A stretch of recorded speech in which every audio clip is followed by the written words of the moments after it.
Hello, everyone, and welcome. We're going to get started right on the hour, so take a moment to read the message and add to the chat. It's always great to see where everyone's from.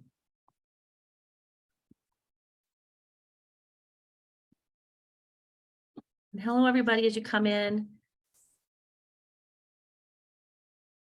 Take a moment to take a look at the message and let us know where you're joining us from. Also helps to know your position.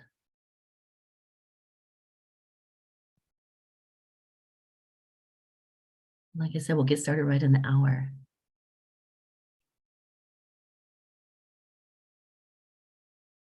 Hi, Margaret. Hope your end of the year is going well in Alabama. We've got Massachusetts, Jen in Virginia. I feel like I'm probably the only one that knows this for my age, but like Romper Room, I see my friends.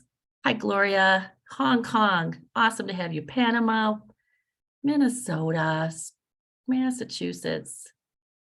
Megan, a principal from Maine. Awesome. I'm glad you're here. Preschool. Bless your heart. Kathy from Minnesota. Greg from Connecticut. Hi, Julian Daly from Maine and from Alabama. 4th grade, coming to the end. Beth from Savannah, glad you're here also. Hey, Shirley. New Hampshire, New York, Danielle. Glad you're all here. Well, thank you. I'm so excited to see so many of you here and knowing that it is May of the school year and knowing that that's a very busy time and an exhausting time for educators. So to take this time tonight to join us is just a pleasure. So I'm so glad you're all here. The work that we're doing tonight for our webinar is a series that we've been putting together throughout the year. Once a month, we offer a responsive classroom webinar. And our topic for this last series of webinars is closing the year with joy. So we started in April, talking about how we can make that morning meeting and advisory time have a connection to keep things going to the end of the year, but also to boost some academic skills that might be needed. So if any of you joined us last month, hopefully that's something that you participated in. If you didn't join us, again, this is a recording that should be on our website for you as well. Tonight, we're talking about you. So much of what we talk about is our students and what we can do for our students. The purpose tonight is to talk about how we can strengthen yourselves as practitioners with the responsive classroom approach.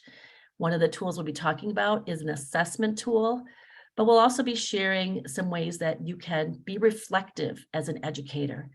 This is that one time of year where you start looking back as the school year comes to an end. My name is Margie Dorhorst. I'm a consulting teacher and a curriculum instructional designer for Responsive Classroom. And I'm joining you. I present from Wisconsin. I'm also part of the job that I do as this job in curriculum instructional design. I also do presenting for the organization in workshops and 4-day courses, get to visit a lot of schools. My career as an educator was in public schools, working as a speech and language pathologist, a gifted and talented educator, and also as a principal. And that gave me a lot of opportunity to use this approach in a lot of different ways. As I was preparing this and working with my colleague, Kate, who's going to introduce herself in a moment, as I was preparing for that time together, I did a lot of my own reflecting on my career. So you'll get to hear some of my stories, which are always fun to do. So I'm going to have Kate introduce herself, and I'm going to turn over to another slide because she's going to help explain also the resources for a webinar. Hello, everybody. It's so good to see so many people joining us at this very busy time of year. We hold responsive classroom near and dear to our hearts, and so it's great to see people having interest and jumping on. This will be a really great topic that we put together for you. My name is Kate Conway. I am a curriculum and instructional designer for Responsive Classroom with a focus on leadership. Margie and I work on a lot of projects together. My career in education spans over 25 years and elementary, middle, and high school divisions. I have taught in the United States and abroad, and I spent 13 years as an assistant head of school at an international school in California, and most recently have served as a head of school at an independent school in Hawaii. This evening, for our webinar tips, Margie will be doing the majority of the presenting, and I will be here, as we call it, driving the webinar. So my job is to help you out if you have any issues. So if you do start to have some issues with connection, we highly recommend that you close all of your other programs, browsers, etc., to maximize your bandwidth. And then if you're still having issues, that you exit and re-enter the webinar, you'll be able to hop right back in. If you are still having problems, or if you have other questions, there is the Q&A feature that you can use, and I will be managing that. And then the chat feature, as you can see, is open for everybody so that you can make your connections and positive comments and get excited about the content of the webinar. We also are recording this, as you probably heard when you jumped on, and the recording will be emailed to you in a few days with a couple of the digital goodies that Margie will share with you later on during the webinar. Have a great next hour. So I'm so fortunate to work with Kate, and knowing that she's always in Hawaii just makes me smile. So yeah, responsive classroom is. I forgot to mention that part, sorry. Oh, she forgot to mention that she lives in Hawaii, but as she said, she had worked and led an international school in Hawaii. That maybe was a little bit of a hint, but that's where she lives, which is also, what a blessing. So tonight, as we talk about you and how you can grow as an educator, I want you to think about the roles that you have in the work that you do, along with these learning goals. The work that we're doing in our webinars is intended for all audiences with a variety of background in responsive classroom. So knowing those of you that signed on in what you said your positions were, it's a K-8 approach. Actually, we're doing preschool through 8 approach. We have resources for leaders, for educators at all levels in that approach, classroom teachers, and also anyone in a support or specialist role as well. So our learning goals tonight, as you reflect about yourself, is to really think about how you learn. And you're going to reflect on a process for learning that we often teach in the workshop to talk about learning for students. But we're going to have you think about how you learn a new approach along a growth continuum. You might say, well, I already learned responsive classroom. I know that approach. Or you might be brand new to us and saying, I'm just figuring it out. But along the way, even though I've learned it over 20 years ago and took the training over 20 years ago, we're all still in a learning process. And I'll make some connections to other things that you're learning, because one thing we know about lifelong learners and educators is we're always learning something new, which makes it exciting. Our second goal for tonight is to use a tool that we call the natural learning cycle. I'll explain that a little bit later, but we're going to talk about how that idea of the natural learning cycle, and it's really a theory or approach to learning, applies to learning a new educational approach, and in this case, responsive classroom. And finally, we're going to share a tool that's available through Responsive Classroom called the Responsive Classroom Assessment Tool, and explain how that can begin a journey of self-reflection and goal setting. And I, along the way, will share some of my experience in learning this approach. And then you're going to hear from one of our colleagues, Corey Wade, who's going to have a little bit of time with us to share his experience with learning the approach. And I'll tell you, every time I listen to Corey, I take something away from it, because it's a connection that I think many of us make with it as well.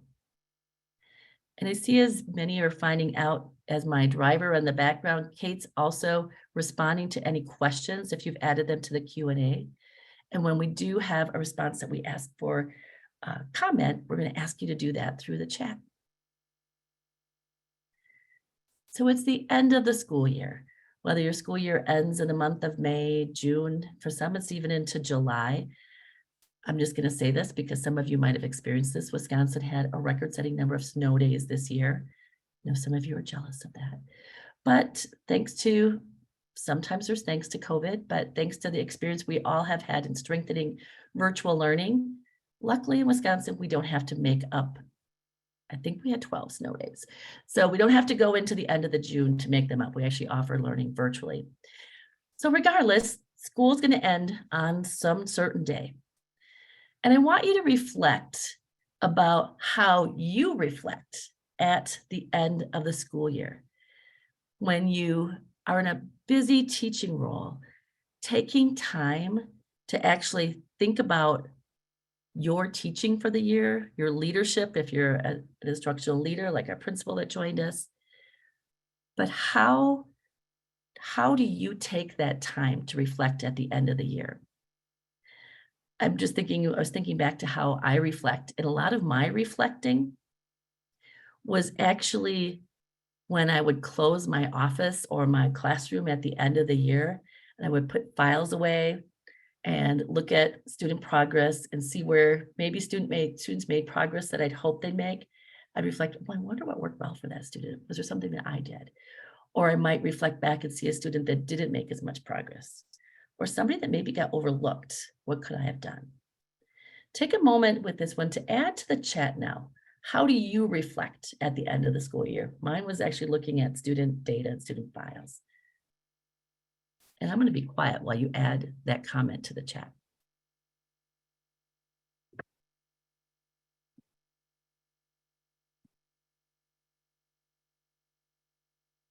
Yeah. What do I need to keep and what to toss sometimes? And after you enter yours in, take a look at what other folks added too. And looking at student growth is one thing, and then what made that student growth is a good way to do that reflecting.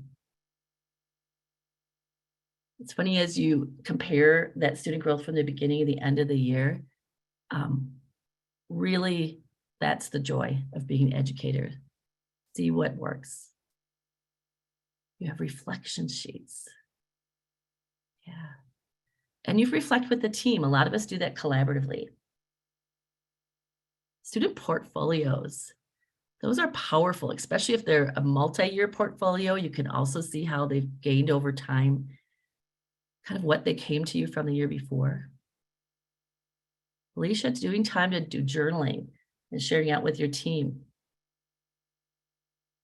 And even chatting with your students and what they can give back to you. Now, there are some processes looking at some of the things that schools have developed. I know in Wisconsin, we have an educator effectiveness program that actually puts an educator portfolio together. So even though sometimes those feel like another hoop to jump through, they are intended to help you grow as an educator as well. So lots of great ideas that are shared in the chat. So if we think about what we do to reflect, then what do we do about that reflection? And like I mentioned, that having that time to reflect also helps us to think ahead to the next year. So as we think about our learning in the summer as well, when you think about what worked well for responsive classroom or what didn't work well for responsive classroom, one of the things you might be looking at as you look at that data is what is a part of responsive classroom that I need to implement or even strengthen. Summer is that beautiful time where we get a pause, and sometimes that's a real important time for our own personal and professional growth. So as you think about, now if I'm going to paint my picture till next year, what do I see looking ahead? And for this one, I'm going to ask you to just think about that in terms of what might be a way that you would imagine that, like what would be something that you would do. Jot that down, and I'm going to tell you as we envision, people envision in different ways. I've seen people write their visions down in a list of words. It almost looks like building blocks. I've also seen people when they write down a vision actually can articulate it almost in a sentence or a paragraph. And I see people actually draw a vision of their successful implementation of responsive classroom. Take a minute to just jot down, draw, or list what might be your vision for successful implementation of responsive classroom.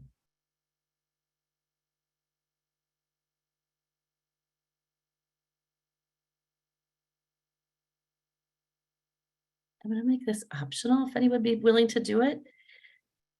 If you're comfortable, add that vision to the chat. It also might help people see other people's visions and get some ideas of what other people are picturing.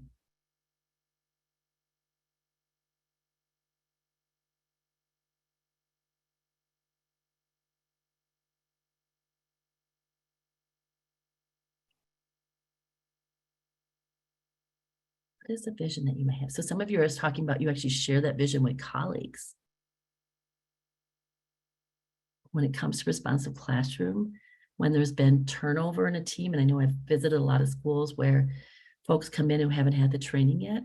And so the vision is to get people trained as soon as possible, but also to be a support for anyone that's new too. Interesting, Justine, that you shared about that as an EL teacher. My role, like I said, was a speech and language clinician. So I was envisioning, how am I going to use this approach or strengthen this approach in my small groups and individual work? And having that vision of teacher language and RC language. And knowing that the purpose, that's interesting that you say that as well, Mark, that purpose is that building a community with fidelity.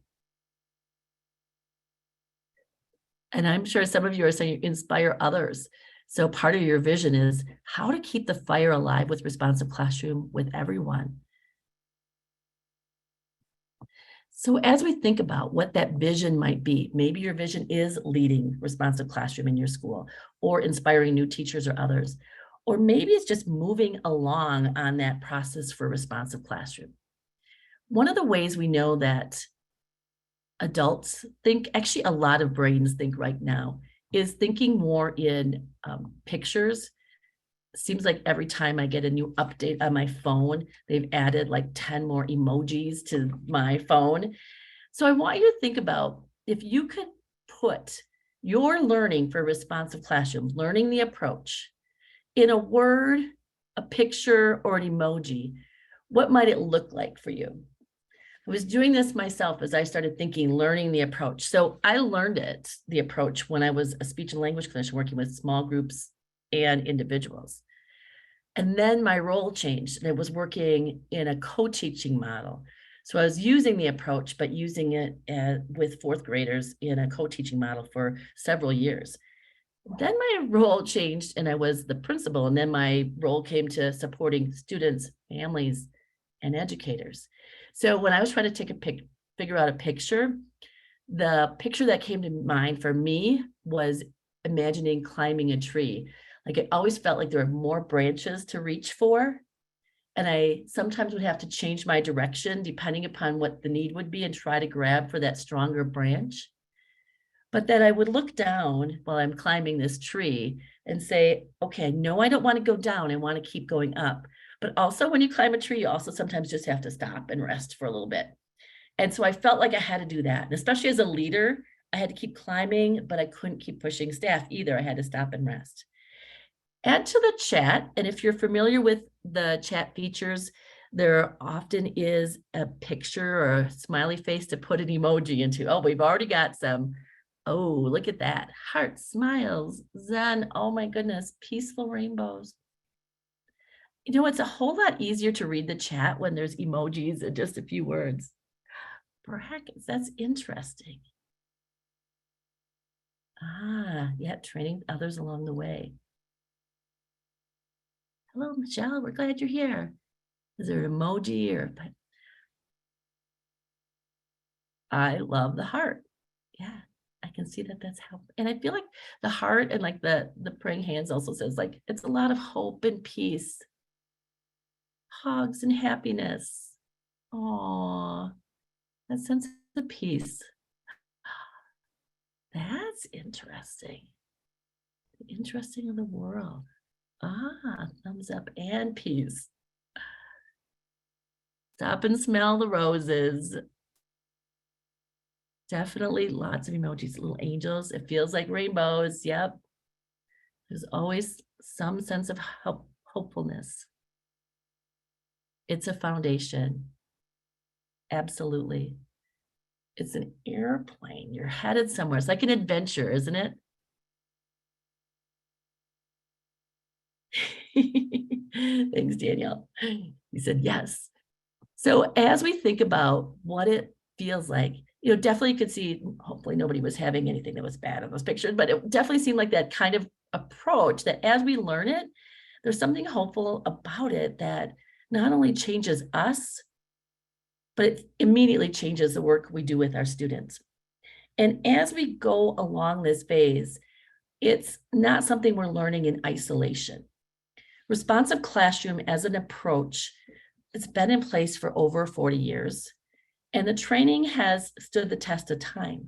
But when teachers come to this approach, they don't come with no background. They come with an understanding, they come with teaching skills, practices that they already do, knowledge and understanding, and a disposition toward both learning and also towards discipline. Then they take the responsive classroom training. My first training was a one-day training. Then I took the 4-day training and another 4-day training. So as you take that training and put that in place, then you start to use the approach. And what's interesting about this approach is you develop this along a phases of growth model. As I was reflecting on this, I was thinking about myself and growing as well. When you first learn the approach, I remember leaving that training being excited about it, but not quite sure what to do. So I tried just a few things, but I tried them kind of hesitantly and held on to a few things that I was doing before. After a while, and especially I think the biggest thing that I learned was my teacher language made such a big difference that as I started using it and taking more training, then I was at what we call an emergent level of growth. I had the 4-day training. I felt like I knew the practices. I was trying a few of them, but they didn't feel real natural to me. And as I was using them, I was more self-aware of what I was doing versus aware of how it impacted the students that I worked with. As I continued to take the training, and I was lucky I was in a school that we did both a 4-day and 4-day, and then the next 4-day training, advanced training for any educator that wanted it at that time. I was able to take the advanced training. And by then I left there thinking, I'm pretty confident in this. I've got all the practices down. I'm using most of them. That's where I was in a setting where I worked in a classroom and I also worked with small groups and individuals. So I felt like I can do a morning meeting. I can do all of these parts. And I was realizing I was applying it more toward the whole group. I still had a few students that I thought this isn't enough for them, or wasn't quite sure my approach was going to work for them. Kind of had that hesitancy, that individualness of it. And then as I continued to use the approach, as I became more strong in the approach, and I actually took myself on the journey to become a certified teacher and a trainer in the approach, I felt like, okay, I've got it. And now I can see how this approach works with every single student I work with. In every setting I work with them, some students might need something a little bit different or a little bit more, but I felt like I was along that progression in that stable period.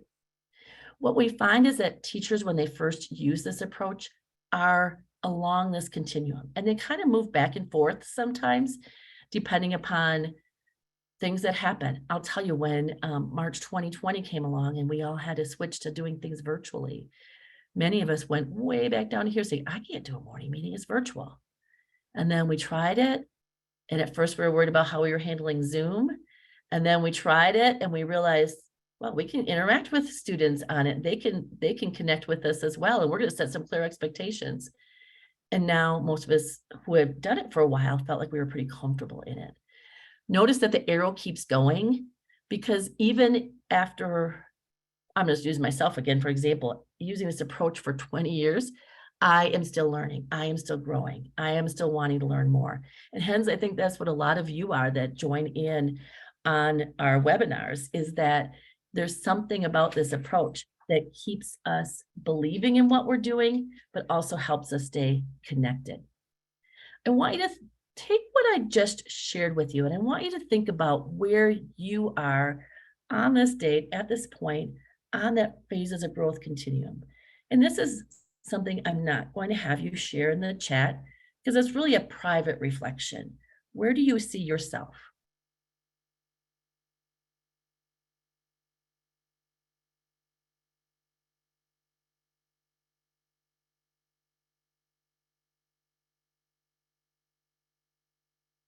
And if it's meaningful for you, jot down that.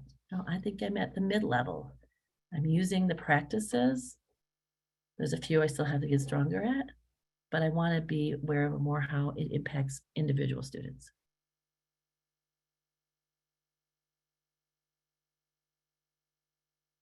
So take 30 more seconds to do that reflecting and or jotting down.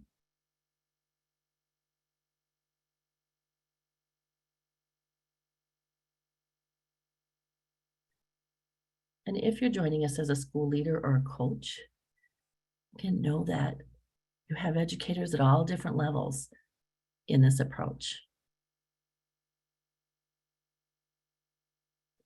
Now the fun question. What helps you to move from one phase to the next? What are the things that help you? I'm again going to just be transparent in my journey. Before I took the training, we had a number of us that did a book study. The book is, I always call it the foundational book, Teaching Children to Care. And we did a book study, met every other week, read chapters, really discussed the book. And yet we still know we didn't know enough. We were even afraid to try anything out. We just read about it and thought this is a really cool approach. And we found out there was a one-day training. I felt that's kind of where my journey began, because after that one-day training, there were a few things I was trying, but I hadn't tried it all yet. So what took me from here to there and beyond was some things I did was collaborate with others, had support of other school leaders and responsive classroom leaders. And that's what made the difference for me. So think about one thing that you do, or it might be a resource that you've partaken in that's helped you move from one thing to the next. And we're going to do one of our fun interaction chat features that we call on chat a waterfall. The fun part about a waterfall is that we're not going to share our chats until I say the word waterfall. So you took some time to think about what helps you to move along that continuum.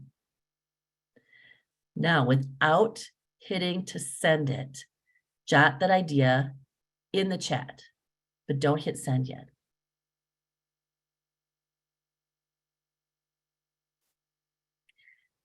The advantage of waterfall is it really will be just your idea. Sometimes I wait to see what other people write, and then I get like, oh, I should have said more. So everybody's idea, I'm going to count to 10 in my head, 10 more seconds.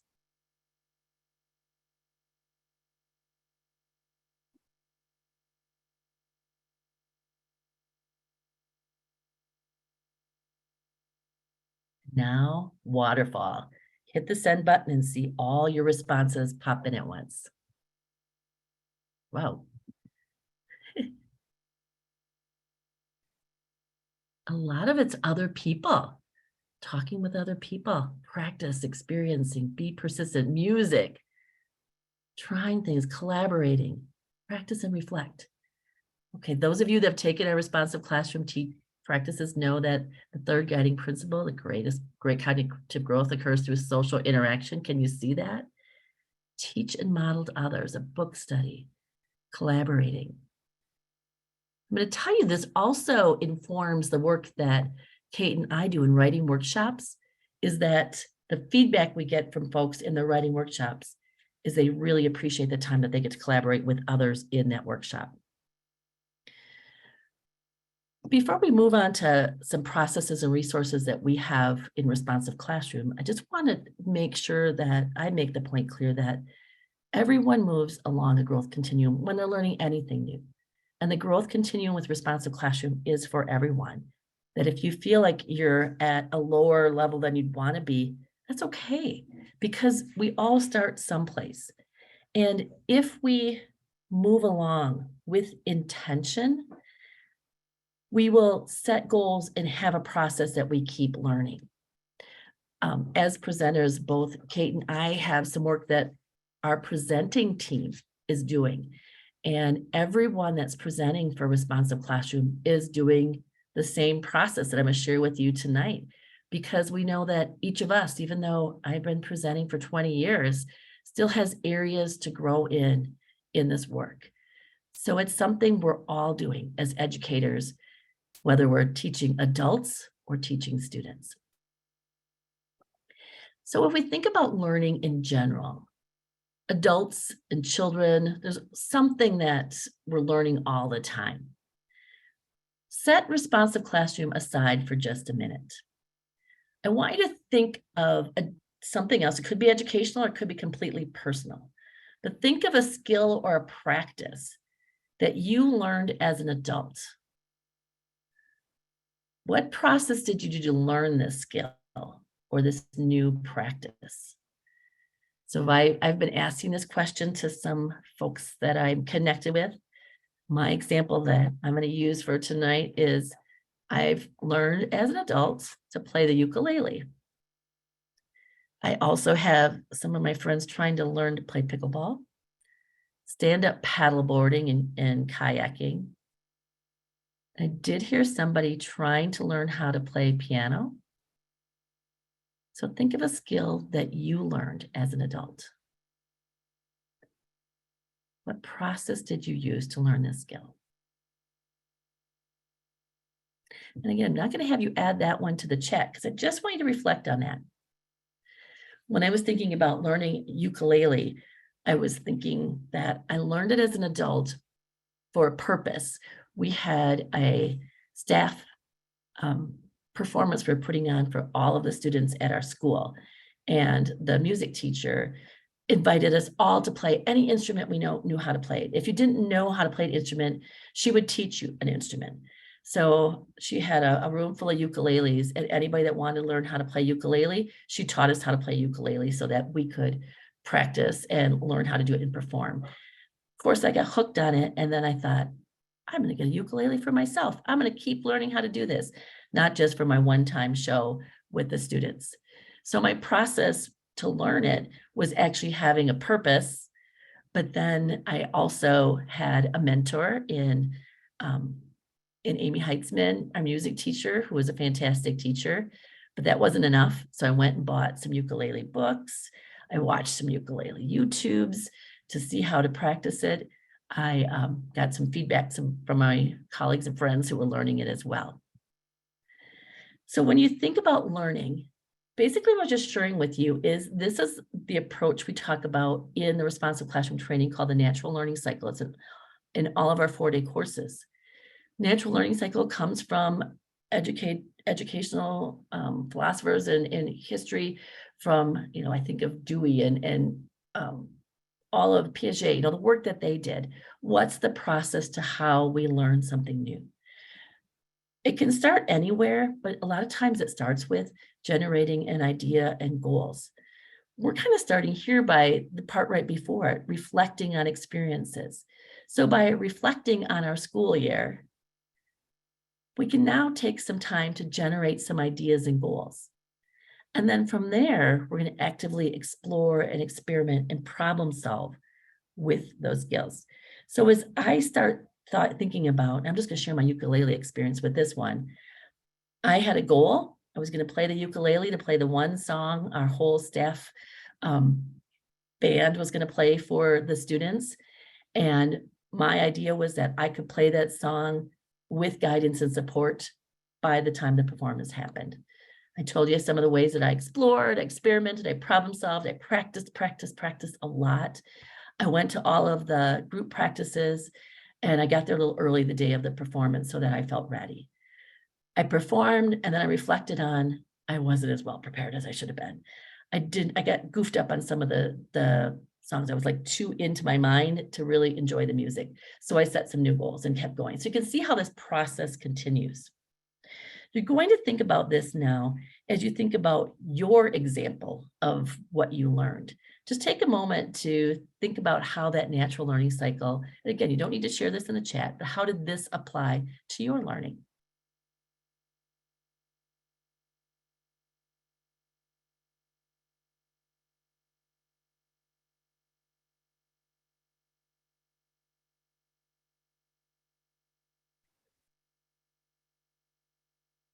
And of course, the connection we're making is going to be the responsive classroom. So if you think about anytime we're learning something new, it should be on the cycle of learning. If we don't stop and reflect, it often ends. That cycle will end like at that problem solving. I didn't play very well. I'm never going to pick up a ukulele again. Stop. No new goals, no new ideas, no new learning, not getting better at that skill. It can feel that way when we're learning something in education. When I was learning the responsive classroom approach, my first time doing a guided discovery kind of fell flat. And I could have said, I'm never doing a guided discovery again. But I kept going and I kept trying. Same thing with role play. I thought I've got to keep trying this. I've got to keep generating ideas, get some ideas from folks. So I keep going with the approach. We're going to take this approach apart just a little bit today as we think about how we can grow with responsive classroom. And then I'm going to show you that tool that our webinar is named after tonight. So on that first part where you're generating ideas and selecting a goal, I'm referencing some of this that's been part of our workshops, but there's also a book that is in our bookstore that I highly recommend. It's called Making Learning Meaningful. It's written by Kristen Vincent, who just explains the natural learning cycle so well, connects it to you as an educator, but also connects it to you in teaching students, both academic and social emotional skills. So if you're setting an idea to grow in, picking a goal that's going to be something that you can narrow down and be specific with. Also, don't just make it something that's pie in the high you're never going to get to. Make it something that's also attainable and achievable. The goal that you select needs to be relevant to your setting and your position. And the goal should be well defined. So if you think about that might be with a smaller time a day, a smaller, like a time limited kind of goal. When I first started using this approach, the area that I knew was going to make the biggest difference for me was teacher language, and reinforcing language was going to be something new to me. I used a lot of praise that wasn't reinforcing language. So I started thinking about where I struggled the most. And in that time, I was working with a lot of small groups. And I realized that in my small groups, when students were working independently, I was using more like good job, that went well, good, versus specific reinforcing language with them. So my goal that I created and generated was that I would apply reinforcing language in my small groups to help students stay focused and to help them persevere. I also realized there was a goal behind that. It would help me know what I'm wanting them to stay focused on and what I'm wanting them to persevere with. Then it comes to the time when after you have that goal, I've got the goal now, I'm going to work in small groups, I'm going to apply it. So I set a time frame. And when I'm going to tell you, when I say a time frame, I set a goal to do it for a month. I was going to use that reinforcing language for 1 month with a group of students, but I only picked 2 groups I was going to do it with. I wasn't going to do it with every group. I was going to really focus in on these 2 groups I struggled with the most. I also, as I was applying this in problem solving, I knew I needed some resources. So I did some more reading on reinforcing language, and I actually created some like little cheat sheets, some little cards.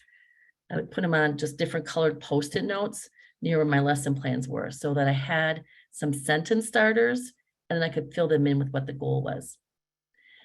I also realized I had to keep going. I couldn't give up and stop. I had to persevere even when it was hard.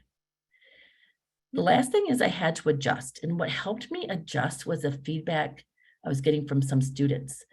I was realizing that sometimes my language was too much and I was trying too hard to use reinforcing language. I had to adjust it to be fewer words. And I really had to pay attention to my tone. So as I was experimenting and reflecting and problem solving, I realized at first my tone wasn't genuine. The words I was using sounded fake and kids could get it.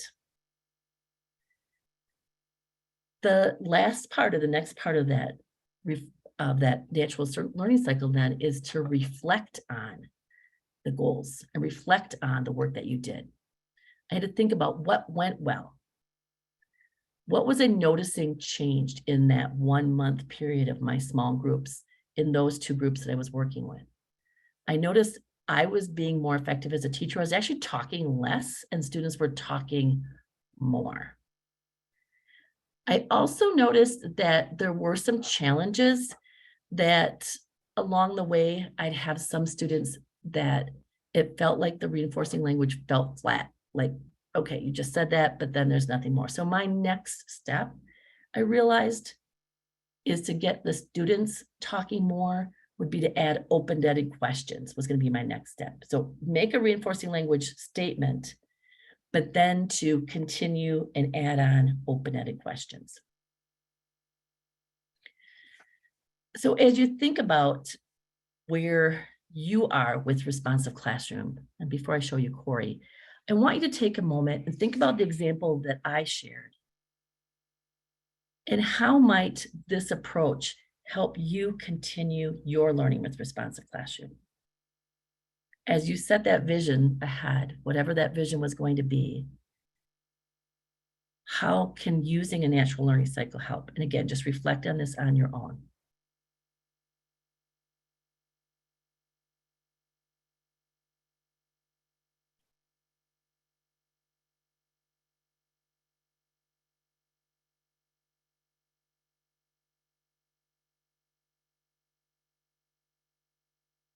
So as you reflect on this, one of the things you might think is, how can I remember these after tonight? How can I record this? How can I keep track of it?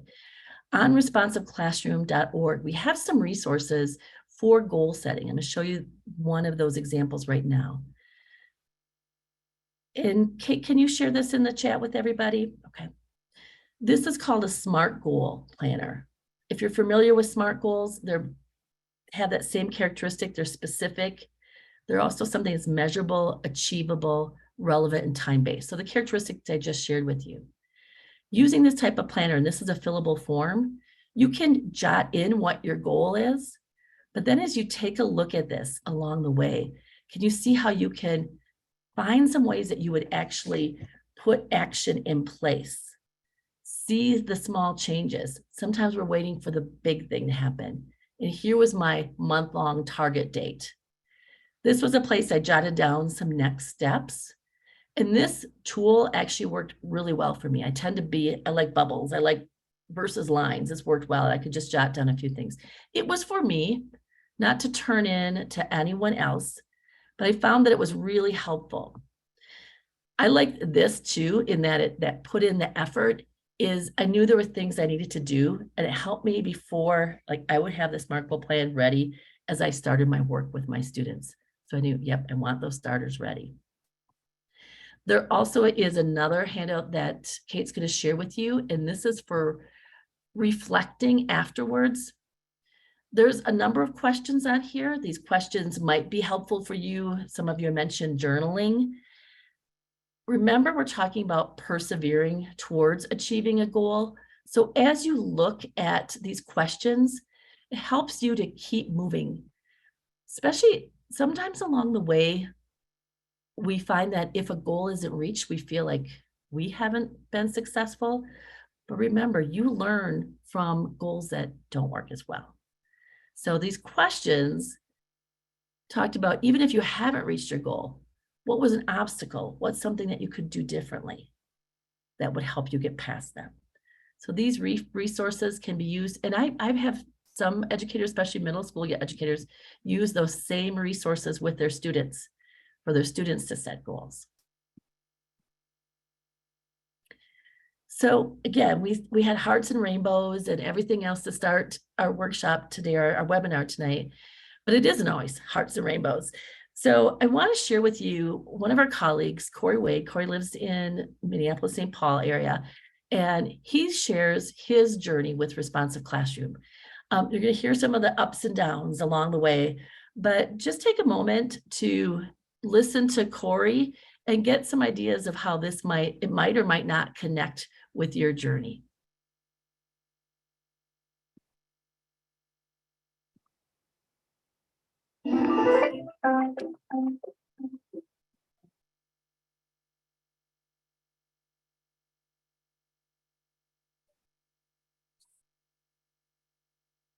my principal brought the 1-day sampler to the building. It was a half day, and it was the day before school started. So we had the long weekend and school started. And I remember we didn't want to be there. It was one of those half day workshops, and we're all thinking about bulletin boards and getting class lists and getting things labeled. And the whole school was in a circle. And I remember my presenter at the time said if it wasn't for responsive classroom, she would have retired 10 years earlier. That was the one thing that I thought, okay, I'll listen. That year, my principal wrote an email to all of the staff saying, I have enough to send a couple teams to responsive classroom training. So at that time, it was responsive classroom 1. And my team said, fine, let's try it again. And we went in with poor attitudes. It was our summer. We didn't want to be there. I don't even know why we signed up.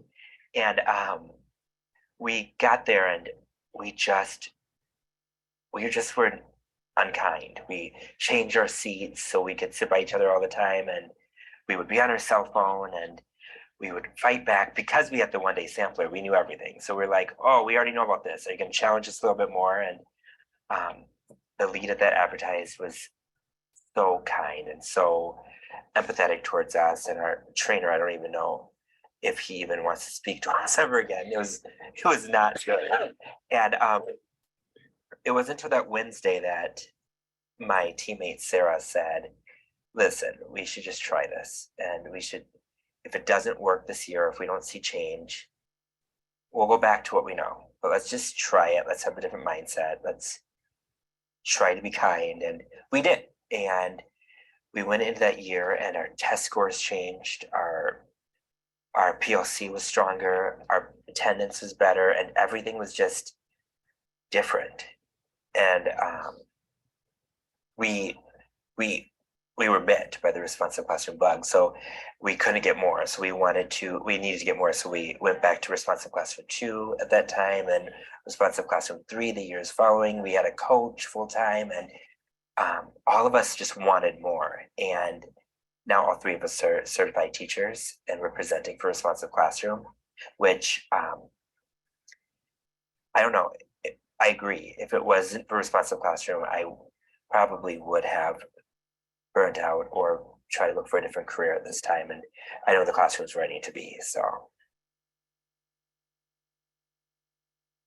So what pushed me to become a consulting teacher was my presenters, to see how they interact with me, knowing that what they were doing, they're practicing what they preach. And the feeling I left at the end of the week, knowing that we could develop this in 4.5 days or 4 days as an adult community, and adult learners are a little bit more, they're more hesitant than children can be.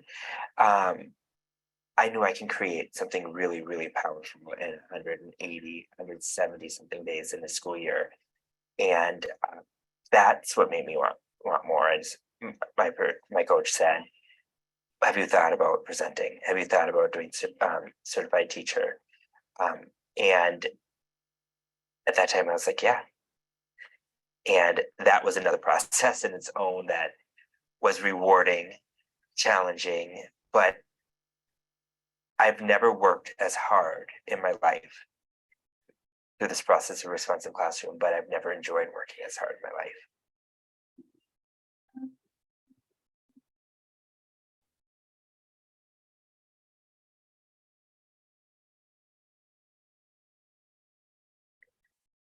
So you might have found some similarity with Corey's phase of, at first, this isn't for me, I think I know it. And then as you start embracing the approach and seeing the difference that it makes for students, like you said, we caught the responsive classroom bug. But as we go through this approach, and I know myself as a learner, I had other folks that I was helping and had that support from, there are a couple of resources that I found really helpful. I always felt like I wasn't sure how well I was doing the approach, and I knew that I could go back to the resources, but one of the resources that was really helpful for me was a tool that we call the responsive classroom assessment tool. Now, the assessment tool is for teachers to self-reflect on themselves. We have an elementary version and we have a middle school version. What these resources contain are rubrics for self-assessment for the foundational practices in responsive classroom. The elementary one is specific to the elementary practices. So if you've taken a 4-day elementary course, or if you haven't and are just curious what's all included in that, there are rubrics for each of these areas. And as you take a look at them, there might be an area where you're like, yeah, I'd like to learn a little bit more about that area. Or, well, that's an area I could grow on. So my example was teacher language.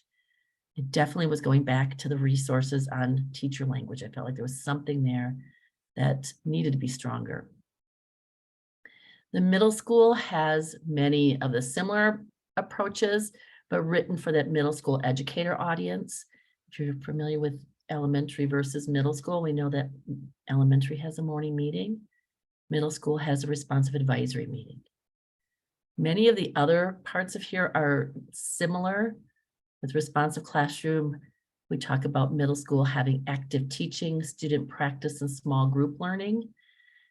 For elementary, that's where we talk about academic choice and that small group partnerships and things for learning, including interactive learning structures. So there's a similarity there. So what does it look like when we're using that? Well, first of all, so some parts to this. Part of it is you take one area and you do a pre-assessment rubric, meaning I want to strengthen an area for teacher language. So I'm going to use this rubric and I'm going to score myself on a 5-point scale. These are similar to that growth profile. Developing would be more at that not evident or pre-emergent level. That would score as a 1 on this rubric. Might be growing into that proficient level, which is somewhere between emergent and mid. Proficient means I'm pretty much getting it there, but I need to get stronger at it. But when I'm using the approach as it was designed to be, then I'm at that distinguished level. Let's take a look at what that looks like. This is an example from one of the resource tools, and I picked teacher language because that's in both the elementary and the middle school. As you can see, here's that 5-point rubric. I know sometimes I've scored myself in between. I picked reminding because this is a time of year where students are struggling and our language can be struggling too. So if you take a look at the 3 levels of reminding language for when students need reminders about behavior or expectations, where do I fall on that rubric? I often ask a question or make a statement that invites them to remember and demonstrate the expected behavior. Or I sometimes do that, or I just give them reminders. So where are you on that rubric? Again, you don't need to indicate this in the chat. I also use reminding language both proactively before there's a challenging situation and reactively, or as a 3, only when students start to misbehave, or only when they're out of control, and then it doesn't usually work. And then the last rubric example for reminding language is before using reminding language, something that I might consider. Always or almost always, teacher review the specific behavior expectations using interactive modeling or using a specific practice routine. Can't remind them of something that they've never been really taught or not taught well. I sometimes do that, or I do not teach it. So for each of these areas, there's a number of rubrics that you can score. You don't need to score all of them. I picked one area. And then afterwards, there's a place that you learn from it. And you're like, okay, now I know I need to read more about reinforcing language. What can that look like? And as I do that, then I would go to the post-assessment reflection. I took that survey. What are some areas that are my strengths? What are some areas that I need to improve? And what's a self-improvement plan and a timeline? Then I'd go back to my SMART goal plan. What's nice about this resource, and I'm going to show you what that looks like, that post-reflection. I know this is going to be small print, but for each of those areas, there's some guiding questions that help me think about what's strong, build on those strengths, an area of improvement. When can I do this? What are some other ways that I can grow in this? And then as you scroll down, and in this case, it would be turn the page in the resource book, there's some different resources and also quick strategies. I found this was helpful when I was also in a coaching role with staff, and when I, as a principal, had staff that were just learning this approach and wanted to support them, gave them the tools and the time to self-reflect. So as you think about, is this a tool that I might want to use or use more, I would highly encourage you to look at, they're both in our bookstore. They are also part of that responsive classroom journey that Corey Wade was talking about. And that was the idea that you could take this even to a further level. After you've taken the advanced training in responsive classroom, there's a process to become a certified responsive classroom teacher. That was what he talked about, was that kind of exciting and robust time in learning. But by taking that journey, you use this tool to do reflecting in all the practices. And he went even a little bit further and took that on to being a consulting teacher for CRS. The certified responsive classroom practitioners and educators can also do some small group work with and lead study groups and things like that in your school. So if you're that teacher who wants to do that, consider taking that next step. Well, that's all the new learning I'm going to share with you tonight. Just know that these are the resources that we shared with you that are going to be helpful for you on your step in the journey. Again, encourage you to take a look at them. I also wanted to let you know that as we look ahead, we're not going to let you go for summer. As you start setting your goals, you might be considering what are the effective elements of effective and engaging professional development. That's coming to you June 15th, and also preparing for the first 6 weeks of school. If you could do one last thing in your chat though for us tonight, and we'd really like for you to add, what's one key takeaway, one remembering that you want to do from tonight's webinar that you're going to remember? Add that for our chat, and then we'll answer any remaining questions that came in the Q&A and wrap up for tonight.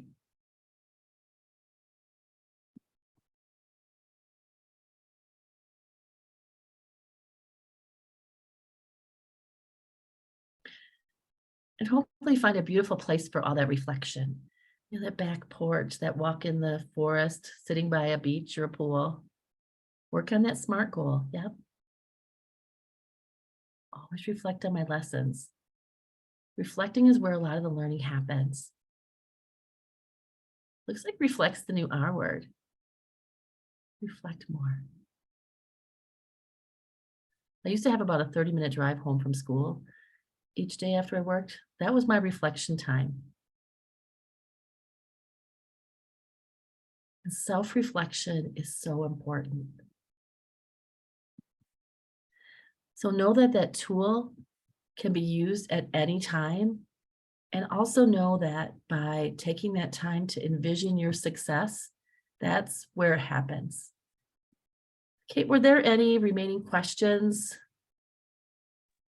I was just typing into the chat and I'll send it in a second. The only other question that came up that might be for the good of the group is just a reminder of the book that you mentioned, which was Make Learning Meaningful by Kristen Vincent. And that's available in our bookstore on the responsiveclassroom.org website. Well, thank you again for all joining in tonight, sticking with us. I know it's a busy time and the summer presenting is starting. So if you're joining in for any of our 4-day workshops, we hope to see you this summer, or hopefully that there's time that you could just do that learning on your own. Good night, everybody. Thank you.